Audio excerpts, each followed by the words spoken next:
if I was... But the very fact that you're asking for security means you're not getting it where you really get it, and you're looking for love in all the wrong places. You're looking for security in all the wrong places. You're looking for it through his behavior, and he's been there before. He knows he cannot jump through enough hoops to make you happy. Not for very long. And so as others have tried to domesticate him, here's the thing. He wants to be domesticated. He does. He wants so much of what you want. He just doesn't want to be responsible for how you feel all the time. That's true.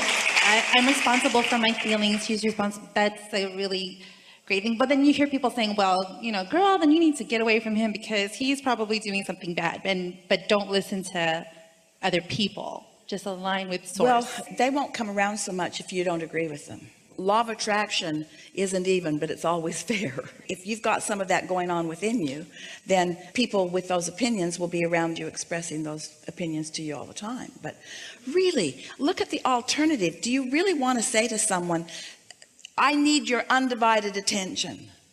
We promise you, if he were to give you undivided attention, after a little while, you'd say, I need my space. I've had that before with other people, and that's true.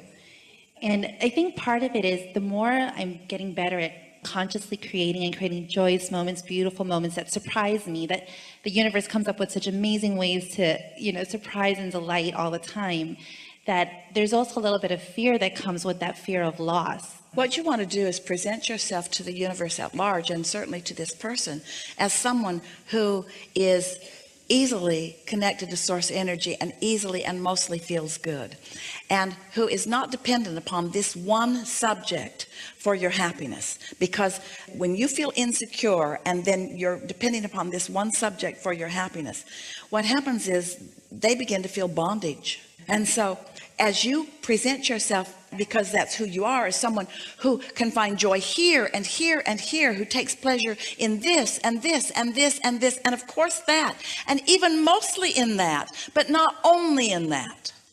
Now you've got this balance going on, and now there's no bondage that is being felt. That's true. That's when we're closest. That's when he feels most. And so that's what you meant. It's sort of a common thing that I want him until he wants me, and then I don't think I want him quite so much.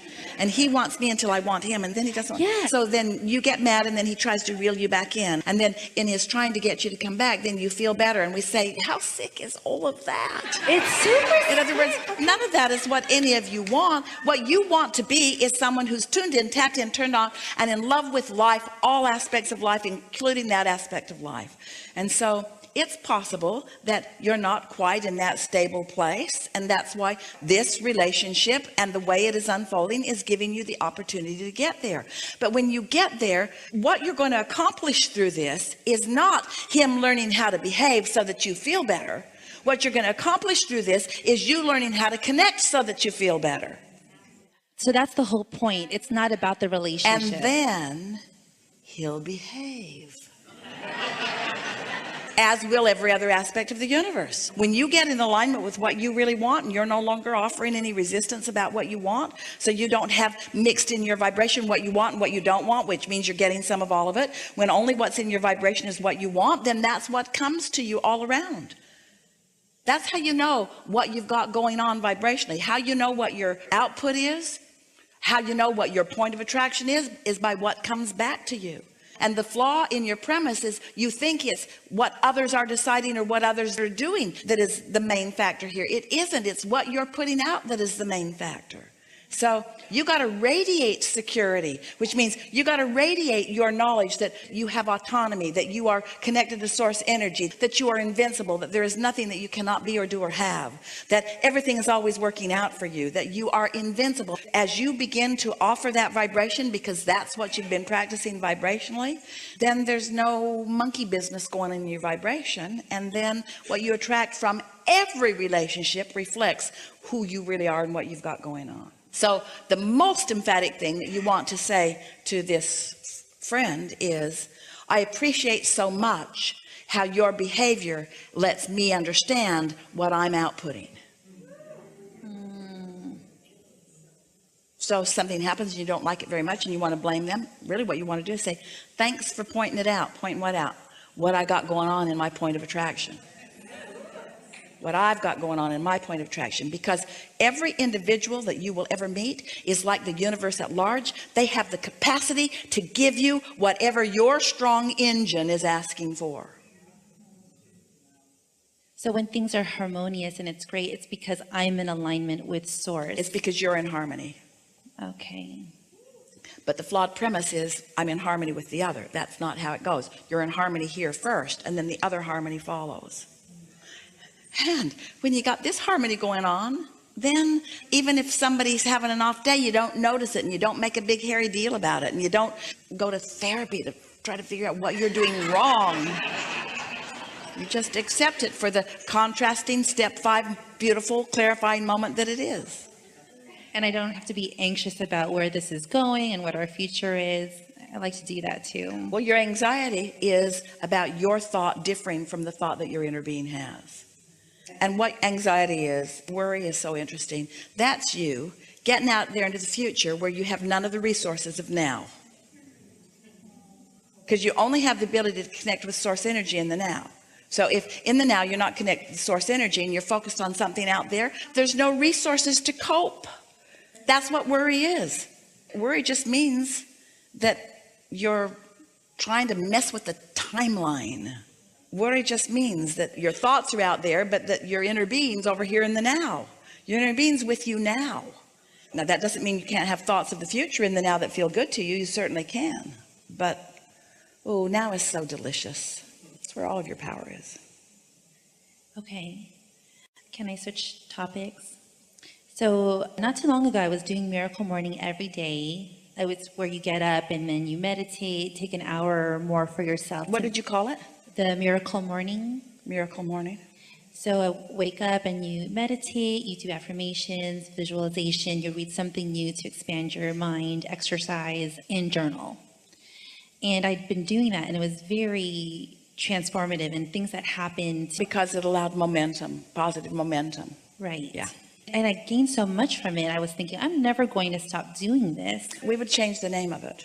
Okay. Because calling it a miracle makes it look like you're overcoming something, like it's miraculous, when it's not miraculous to be in alignment. Okay. It might seem like it, but we wouldn't keep emphasizing that point. Okay. Yeah, I'll see that. What should I call it? We would call it my connection to who I naturally am. Connection to who I naturally am. Or deliberate empowerment morning. Or normal empowerment. Okay. Daily ritual. Daily, not ritual, because ritual is something you do when you don't mean it. Daily deliberate choices. Okay, I like that. Daily For- deliberate choices. We're going to make this title so long, it'll take your whole morning just to call it. That's fine. As long as I stay in alignment, I don't mind. Really good. But then for the last few months, I've stopped doing that. Even though in the morning or before I go to bed, I said, I'm going to do this in the morning. And I just want to sleep in the morning. And it's bizarre because I already know what the payoff is. And I'm resistant to it, but I don't know why. Am I overthinking it? Should I just do it? Or, I mean, I know I should just do it, but why am I not doing it? No, that's a Okay. ritual. That's doing it when you don't mean it. So we don't think you should ever do anything for that reason. But think about what the power of the momentum is. So you see, the benefit of getting hold of something that feels good is that there will be some momentum in it that will call you to the next thing that feels good, and the next thing that feels good, and the next thing that feels good. But if you've assigned to yourself a list of things you must do, then you're just doing them without any mindfulness about whether you have any real momentum going. And so then it doesn't yield to you what you want it to, because if it really was the payoff or the payout that you were really wanting, you wouldn't have stopped doing it. Here's what it is. The payoff has to be right now in the now, not a future payoff. I breathe deeply because it feels good to breathe deeply, not because tomorrow I will benefit by having breathed deeply. You see what we're getting at? Let it please you in your now. So we'll just ask you some simple questions. You're going to like this. In your now, when you've just awakened, would you rather be confused or clear-minded? Clear-minded. And so just lie in that understanding of how much you like clarity. And then think about what clarity feels like. Think about the power of clarity. Think about how good you feel when you're clear. Think about how productive you feel, or about how efficient you are, or about what good timing you have, or about what good balance you have. And then bask in that feeling of clarity. And then the momentum of it will take you into a little stronger thought about what clarity really is. Well, it's the infusion of me with my source energy. It's me opening to all that I am. And then feel that. So you're not doing it to affect something that's going to come later. You're feeling the benefit of the momentum right here and now. See what we're getting at? Yeah, that feels really good. So then once you get into that momentum, then you might feel like a shower, you might feel like a walk, which is just going to enhance that all the more. You're not doing it in a ritualistic way. The momentum that you have accomplished has connected you quickly to the broader perspective that you have. And now you're being called to all that you are. And now you are in your empowerment. Empowerment morning might be a really good label for that. Esther asked us, Abraham, can you give us a list of process, or as a list of things that we should do? And in the should, there's such a sort of backlash, because doing anything because you should do it puts you back in that being broken like a horse or domesticated conversation. You want to feel the inspiration toward what you do. And if it's not an inspiration that you are personally feeling, then you're in bondage, because someone else is assigning it to you and someone else is keeping track of it, so to speak. Can you feel the difference in this? Think about the word sincere. Sincere. Let's go deep into the understanding of when you say sincerity, what we mean is in harmony with the very depths of who you are. I sincerely mean this. I'm with the full meaning of who I am. I'm not doing it to accomplish something. I'm doing it because in this powerful now, it feels the very best to me. And you'll get hooked on that. You'll get hooked not on the results, but on the connection. You see, if you're doing anything for the results, you might miss the connection. But if you're hooked on the connection, which means you're hooked on the feeling, the power, the clarity, the enlivenment, then there won't be anything that will distract you from that. So when I read things like if you want to be or have, I guess I shouldn't be so results driven, but if you wanted to live an extraordinary life like Tony Robbins, Oprah Winfrey, Richard Branson, they all have these rituals in the morning.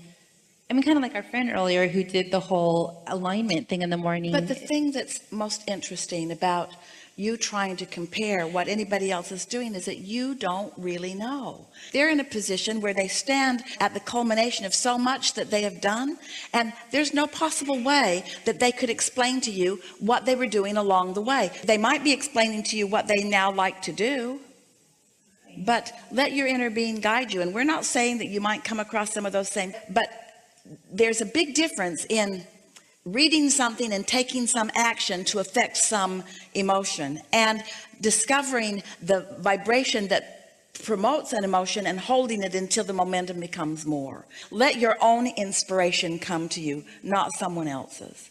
It's nice to have role models. We think it's wonderful when people are succeeding and you're watching them and they're teaching through the clarity of their example. That is a wonderful thing. But you have within you guidance that is there and so personal with each and every thought that you think. Every thought that you think, you have an emotional response to it that lets you know the vibrancy of it and the value of it and the benefit of it in the moment, you see. You'll hear more about that. It's all we ever talk about. We think this is a really good time for a segment of refreshment.